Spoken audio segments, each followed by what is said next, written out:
Halo semua, apa kabar?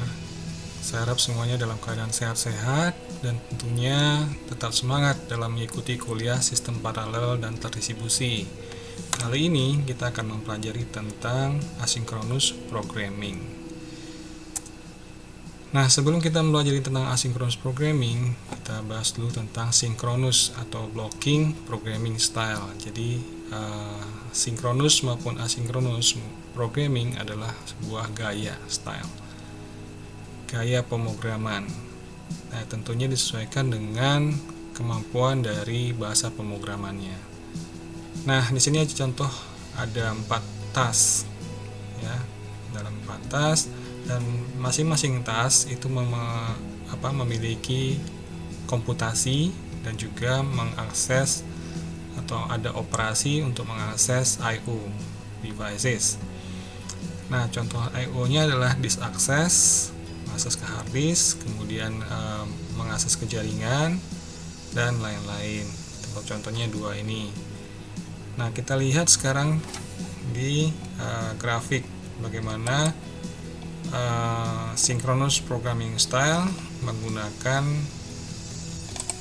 CPU. Nah, tadi kan ada 4 task, yang hijau, biru, ungu, dan orange atau merah. Nah, kalau merupakan synchronous programming style, maka setiap task akan dieksekusi secara sekuensial bergantian. Nah, kita lihat di sini task A dieksekusi. Ini terjadi proses komputasi, dan ketika terjadi proses mengakses I/O devices, maka CPU berada dalam kondisi idle, menunggu respon dari I/O. Nah, kemudian setelah mendapat respon dari I/O, maka CPU kembali bekerja. Nah, di sini kita lihat dia CPU dalam kondisi idle. Nah, begitu juga selanjutnya, maka task B dieksekusi dan ketika mengakses I/O dia dalam kondisi CPU dalam kondisi idle. Itu seterusnya. Setelah selesai proses task B, maka dilanjutkan dengan task C. Task C ketika mengakses I/O dia CPU dalam kondisi idle di sini. Ketika mengakses I/O. Nah, begitu juga dengan task yang keempat yang berwarna merah gitu ya, merah. Nah, ini asinkronus, makanya disebut dengan blocking, karena ketika mengakses I/O, CPU-nya tidak bisa digunakan oleh task yang lain. Jadi tetap harus menunggu sampai mendapatkan respon dari I/O. Nah, bagaimana dengan asynchronous programming style? Jadi tadi sinkronus, sekarang asinkronus, berarti tidak sinkron dan tidak sekuensial. Jadi bisa berganti-ganti antara satu task dengan satu task yang lain. Nah, masih sama, kita lihat di sini ada 4 task. Task A, B, C, dan D.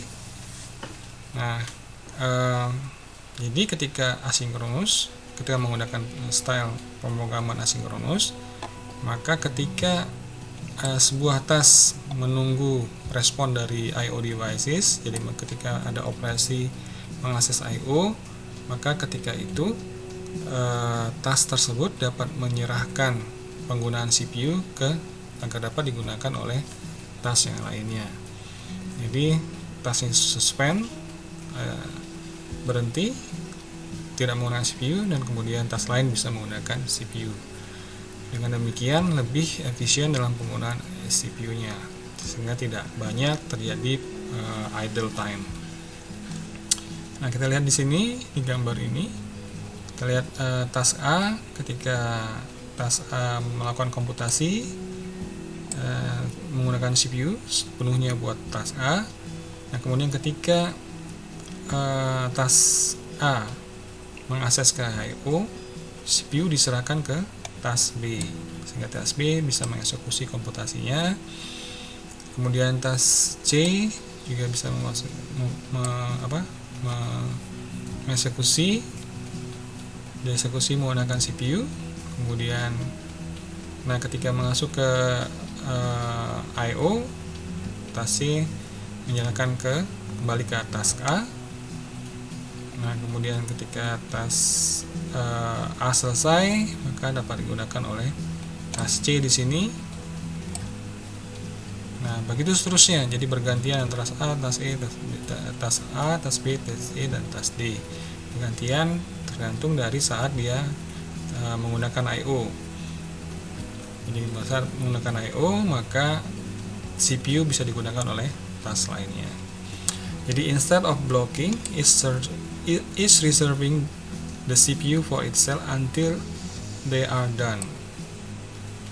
Dan kemudian secara voluntarily menyerahkan CPU kepada task lainnya ketika CPU tidak sedang digunakan oleh task terkait. Ini bedanya antara sinkronus dan asinkronus programming.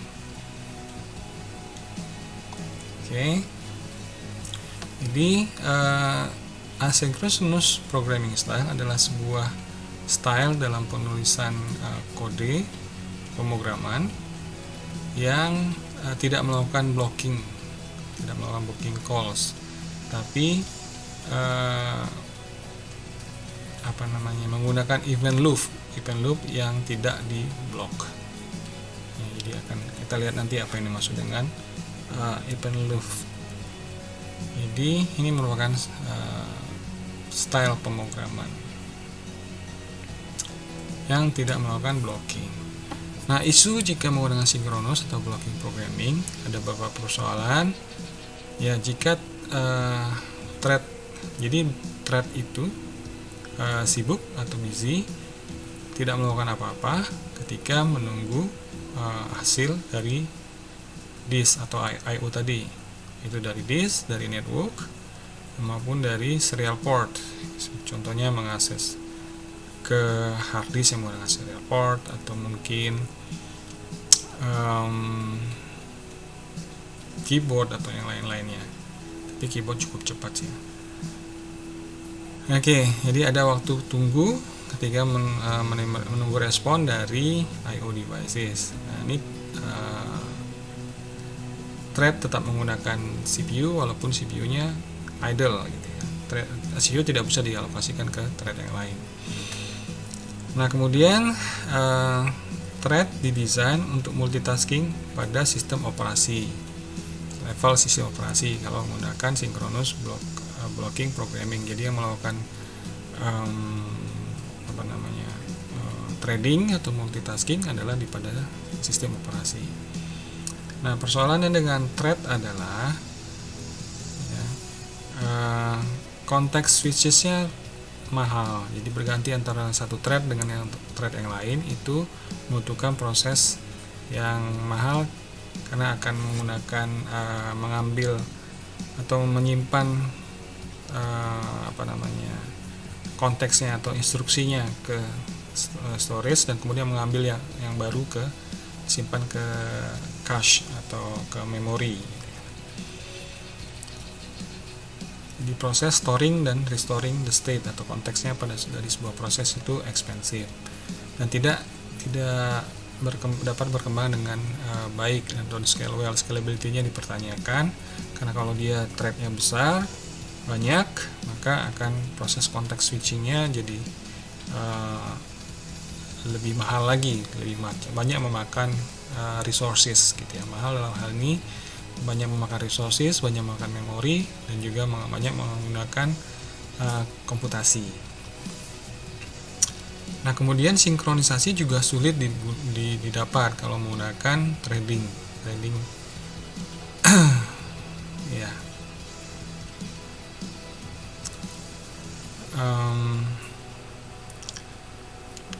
Sinkronisasi sulit untuk diperoleh. Karena apa? Karena unpredictable scheduling. Jadi schedule-nya tidak bisa diprediksi, karena ketika mengakses I/O, berapa lama dia mengakses I/O tidak bisa diprediksi. Atau bagaimana proses sebuah thread memproses itu tidak bisa diprediksi. Jadi harus ditunggu sampai threadnya selesai.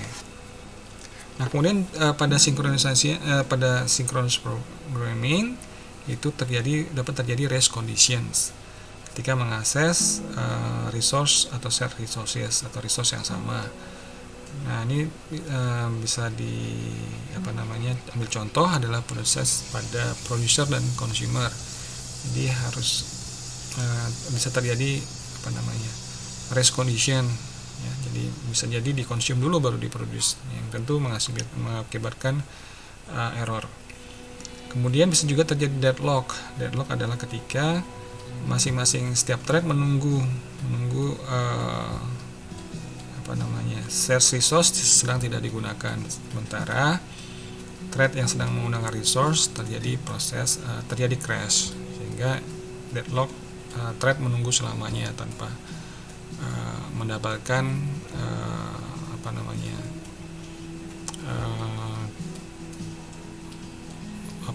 waktu untuk mengeksekusi threadnya. Ya, itu proses terjadinya deadlock. Kemudian starvation itu bisa jadi untuk thread yang prioritasnya rendah, yang akan sangat lama untuk dapat memperoleh giliran untuk mengeksekusi threadnya, atau memperoleh giliran untuk menggunakan CPU untuk mengeksekusi threadnya. Ini disebut dengan starvation atau sampai kelaparan gitu ya, starving. Nah, ini isu pada synchronous blocking programming. Kemudian trading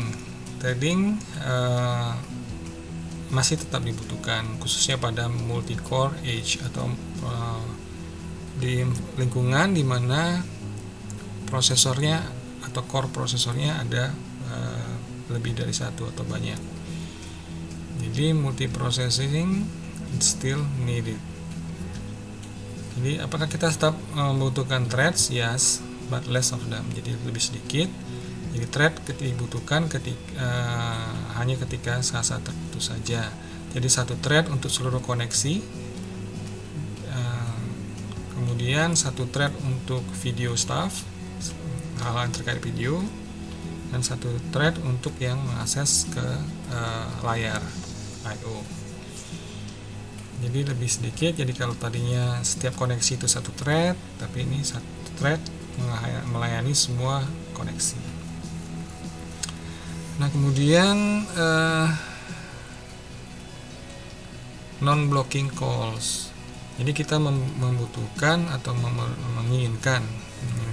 Jadi diinginkan adalah kode yang tidak memblok thread untuk concurrency. Paling tidak pada saat melakukan I/O operation. Jadi kalau melakukan I/O operation tidak perlu ngeblok penggunaan dari CPU. Jadi ketika akses ke I/O, CPU-nya diserahkan ke thread lainnya, sehingga dapat dimanfaatkan, tidak idle. Nah, kemudian ini perbandingan antara asinkronus melawan multi-threading. Jadi asinkronus tadi lihat gaya pemrograman yang mirip ke multi-threading. Ya, kalau multi-threading ketika satu threading sedang mengakses I/O bisa juga digunakan oleh threading lainnya, CPU-nya. Ya, asinkronus juga melakukan hal yang sama. Nah, tapi perbedaannya apa? Perbedaannya adalah pertama, pada multi-threading programming atau multi-threaded program yang melakukan pembentukan threads mana yang aktif, threads mana yang disuspend atau diistirahatkan, itu dilakukan oleh sistem operasi. Jadi sistem operasi yang menentukan thread ini jalan, thread yang lain suspended dulu, seperti itu. Nah, pada asynchronous programming yang menentukan siapa yang suspend atau siapa yang aktif itu diatur oleh programmingnya, berasal di program. Jadi setiap task itu dapat menentukan sendiri kapan dia memberikan atau suspended terus menyerahkan CPU, operasional CPU ke task lainnya. Jadi secara sukarela. Tentu ditentukan ketika aplikasinya atau programmingnya dibuat atau pada saat pemrograman. Jadi each task can decide when to give buff the CPU and therefore suspend its execution. Dia sendiri yang secara sukarela melakukan suspending dan menghentikan eksekusi atau penggunaan dari CPU, dan kemudian CPU dapat digunakan oleh task lainnya. Nah, itu bedanya. Jadi satunya diatur oleh sistem operasi, satunya diatur oleh masing-masing task. Jadi secara sukarela. Nah, kemudian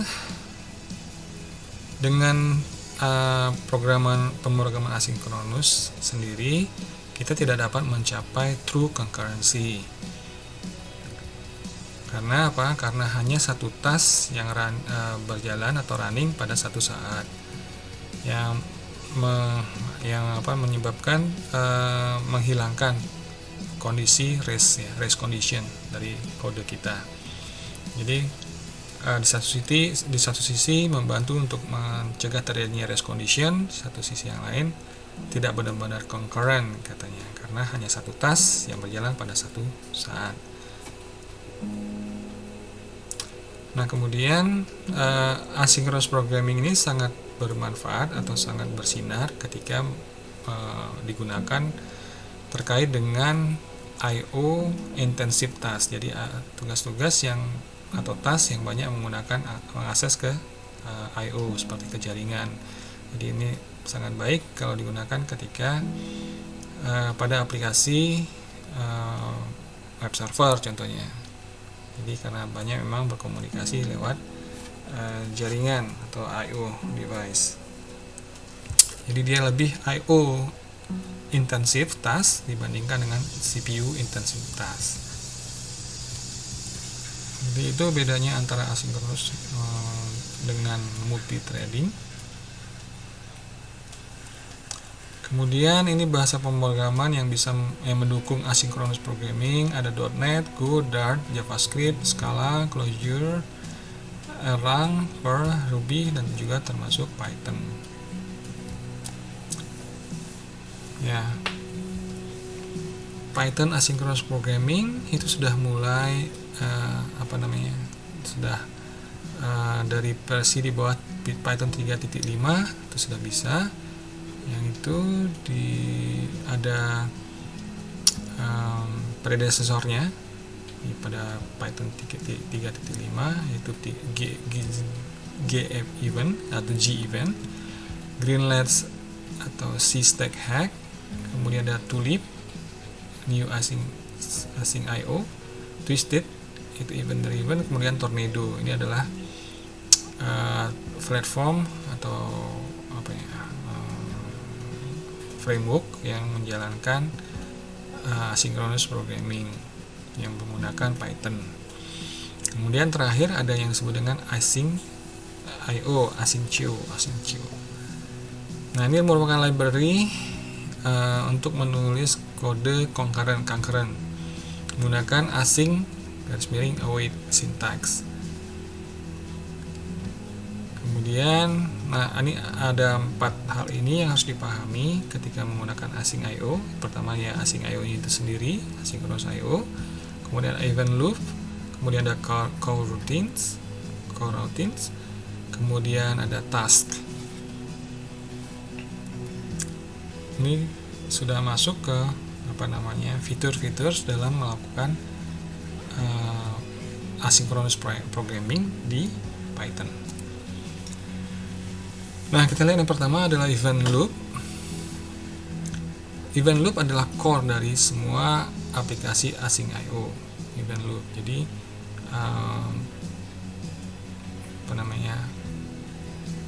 yang mengeksekusi nantinya, yang mengeksekusi task gitu ya. Seperti di bagian kedua ini, event loops run asynchronous task and callbacks. Kemudian perform network IO operation dan menjalankan subproses. Jadi intinya dia melakukan loop, menjalankan task, melakukan callbacks, mengakses jaringan, dan kemudian menjalankan subprocesses itu dilakukan oleh event loops. Contoh fungsi yang dilakukan oleh event loop pertama adalah async IO get running loop untuk mendapatkan loop yang sedang running, loop yang sedang running. Kemudian hasilnya adalah return the running event loop in the current OS thread, ambil dari sistem operasi. Kemudian yang kedua adalah contohnya async IO get event loop. Nah, event yang sekarang sedang berjalan gitu ya. Current event loop. Tadi ada running event loop in the current OS thread. Nah, ini ada current event loop. Gitu. Ini ada fungsi-fungsi lainnya dari event loop. Ya, nanti bisa dipelajari sendiri. Tapi ini ada 2 contohnya. Kemudian yang berikutnya adalah coroutines. Nah, ini adalah fungsi-fungsi spesial atau special functions yang dapat menyebabkan terjadinya proses suspended dan resume. Jadi setiap sebuah thread atau sebuah task itu bisa disuspended dan resume karena adanya coroutines ini. Nah, dalam Python atau in Python, the key to being able to suspend the execution of function midway through is the use of coroutines. Jadi coroutines ini yang digunakan mengenable Python untuk melakukan suspending maupun resume sebuah function. Nah, di versi Python 3.4 itu ada menggunakan sintaksnya atau sintaksnya add async IO coroutines decorator. Jadi yang menggunakan add async IO coroutines untuk membuat sebuah coroutine. Kemudian yield untuk yield from statement, jadi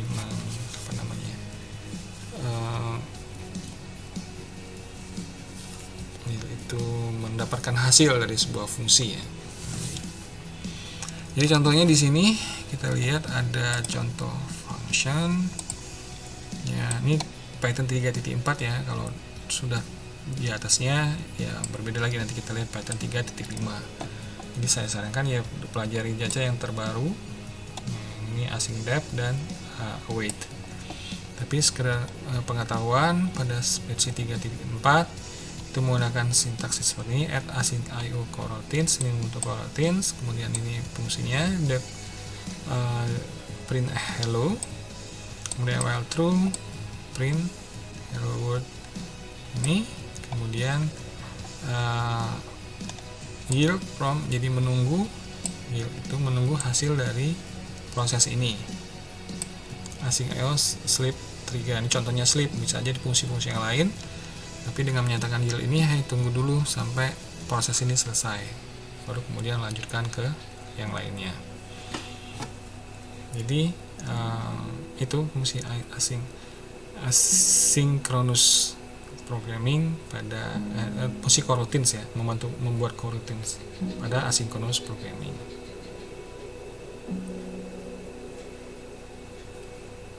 Ini bisa menyatakan tunggu dulu sampai proses ini selesai, baru ini dieksekusi. Oke, kemudian versi 3.5 itu menggunakan asynchronous def dan await, mirip dengan asynchronous coroutine tadi. Kemudian sini yield mirip dengan await. Jadi menghilangkan kebutuhan dari penggunaan async IO coroutines dan yield, sehingga hasilnya sekarang menjadi sintaksnya async untuk membuat coroutinesnya. Async def print hello, kemudian true print ini bla bla bla, print hello world, kemudian tunggu sampai proses async sleep ini selesai, baru melakukan eksekusi selanjutnya ya. Tadi udah kita bahas event loop, kemudian sekarang coroutines, ada async def dan await. Itu yang perlu dipahami karena udah versi 35 dan versi yang terbaru masih menggunakan async def dan await. Nah, ini contoh aplikasi menggunakan async IO. Kita lihat pertama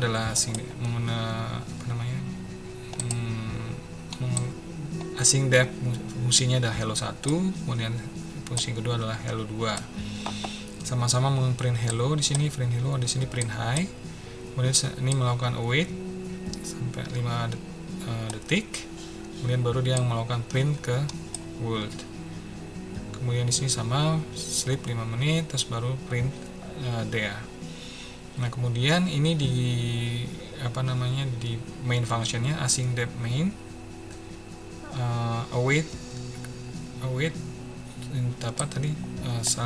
menunggu sampai proses ini selesai. Jadi async IO gather menggabungkan antara hello 1 dan hello 2. Nah, ini harap diperhatikan di sini bahwa await itu selalu berada di dalam fungsi async ya. Async baru ada await. Await tidak bisa terlepas dari async. Kemudian baru async IO run, inilah event loopnya tadi untuk mengeksekusi main functionnya di sini.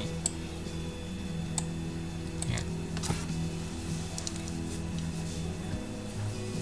Sehingga di sini kalau kita perhatikan kode ini, dia akan terlebih dahulu ngeprint hello, ya kan? Kemudian ngeprint hi, baru ngeprint world dan ngeprint there. Seharusnya dia memang ketika masuk ke hello 2 atau hello 1, ini akan terjadi proses sleep terlebih dahulu. Nah, ketika dia sleep, maka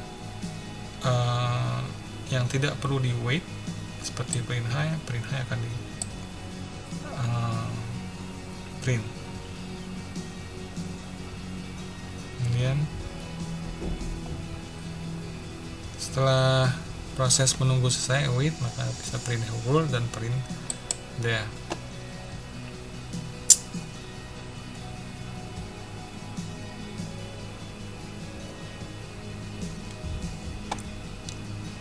Kita lanjutkan.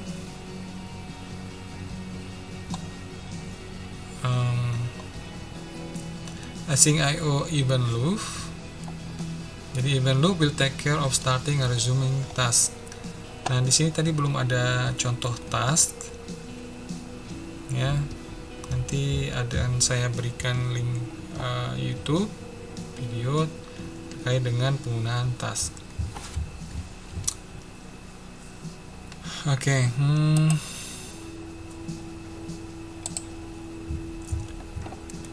Jadi di sini kita lihat penggunaan dari event loop, async IO, get event loop, kemudian dia menyatakan setelah dapatkan loopnya di run until complete print hello. Nah, kalau dilakukan seperti ini, maka ini akan terjadi proses blocking karena until complete sampai selesai.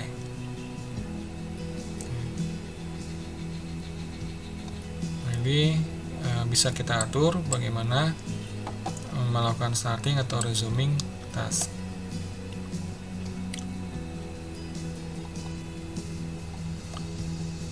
Nah, ini old style dari async. Jadi tidak semua async code menggunakan coroutines, tapi predecessornya menggunakan callbacks.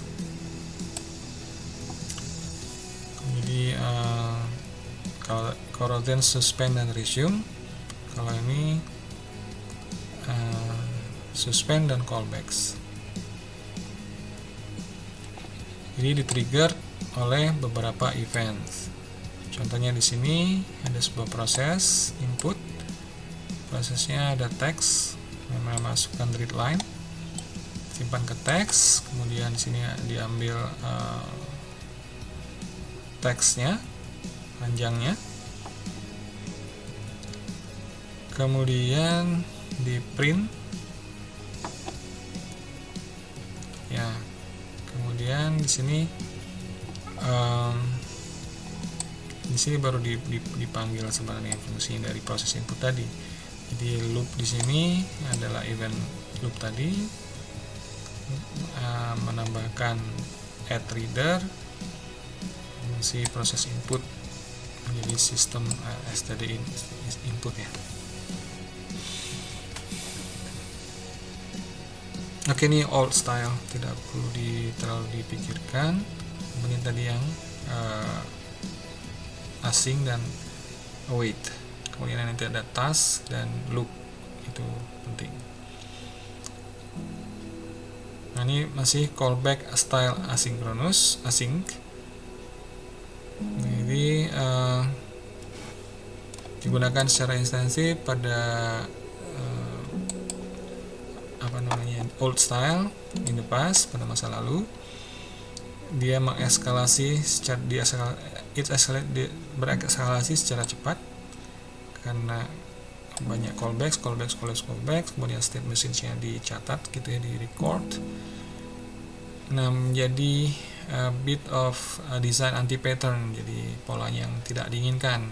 Ini menjadi callback hell, jadi terlalu banyak callback. Tapi katanya we didn't really have another option. Nah, kemudian tapi walaupun callback hell, tapi dia membantu untuk tidak menggunakan threading. Nah, kemudian async IO event loop itu mendukung scheduling regular callbacks, jadi callbacks secara regular gitu ya, menggunakan antrian first in first out. Dalam hal ini berarti as soon as possible. Ini contohnya, kodenya seperti ini. Function, kemudian loop stop, kemudian loop yang ambil event loopnya, ada call soon, kemudian run forever, terus loop close.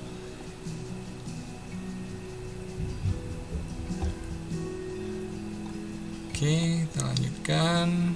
Kemudian delay callbacks juga bisa dimungkinkan, jadi callbacks bisa di delay. Call later, jadi bisa dipanggil nanti. Ini sini kita lihat ada fungsinya. Call later 0,5 detik kemudian mungkin, atau bagaimana. Kemudian call add, atau bisa dipanggil pada waktu tertentu.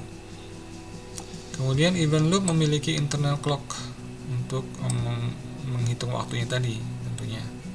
Jadi memiliki internal clock for computing timeouts. Nah, ini contoh code-nya yang menggunakan callback asynchronous.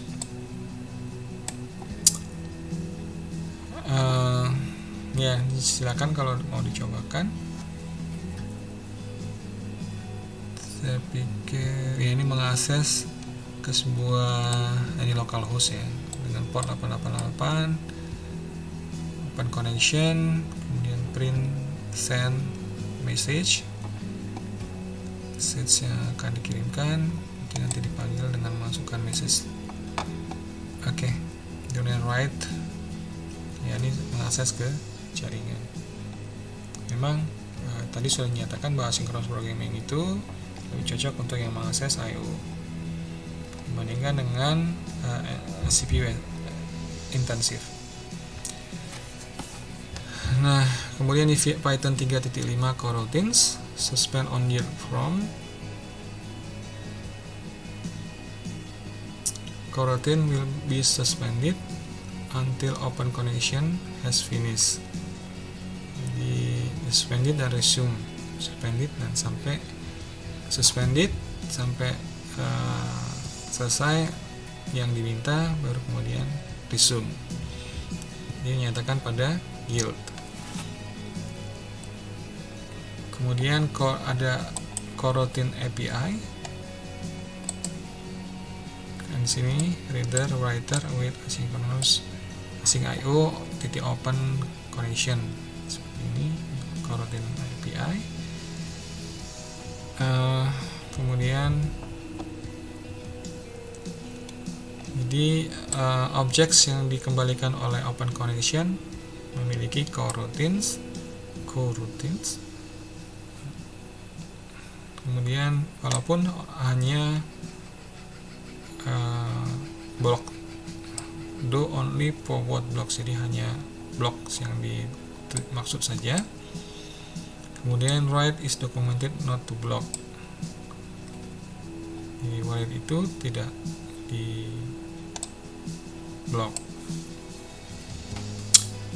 Kemudian but we do want to suspend until read finish. Jadi kita inginkan agar readnya selesai dulu, kemudian mungkin baru nanti writing. Jadi tidak secara bersamaan. We do want to suspend until read finish without blocking the thread. Ya, blocking thread. Jadi ketika IO operation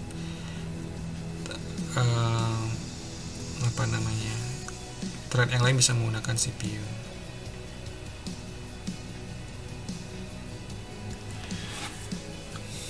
Ya, ini Python 3.5 coroutines. Kemudian ada callbacks juga di Python 3.5.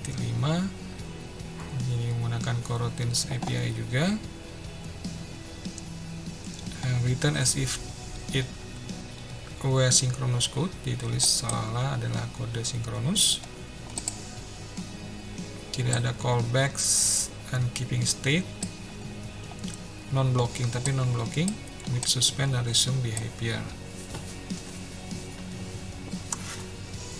Ini tidak blocking. Ini contohnya.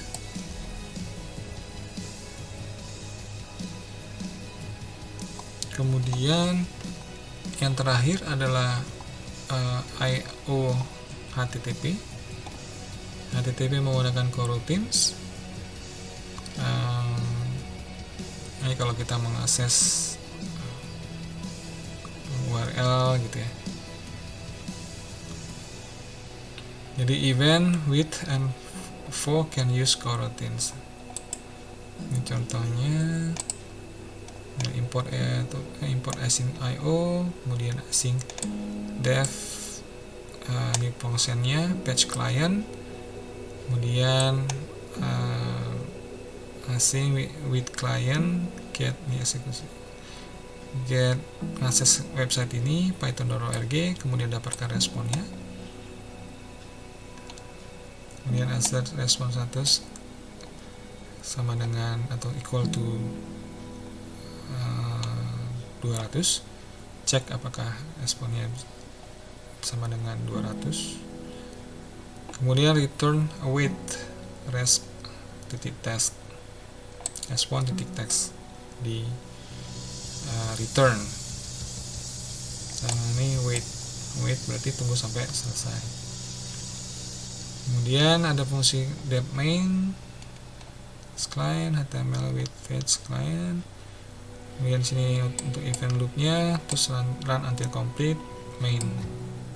Ini tadi main memanggil fetch client, Jadi dari sini ke sini, terus dari sini ke sini. Oke. Sehingga dengan demikian ketika mengakses ke website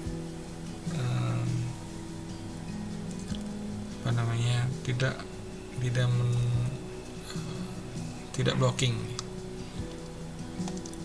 Tapi harusnya di sini ada contoh dia mengakses hal yang lain selain mengakses ke website ini.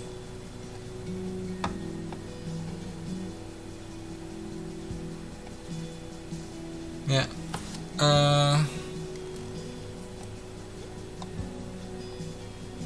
demikian saja untuk materi asynchronous programming. Saya sarankan kalian menonton juga video yang akan saya sajikan, video atau YouTube yang akan saya tampilkan juga di e-course atau di CIS linknya. Nah, itu yang dapat menjelaskan dengan contoh terkait dengan asynchronous programming. Oke, semoga dapat dipahami dan dimengerti dan tentunya dapat digunakan dalam sistem paralel dan terdistribusi.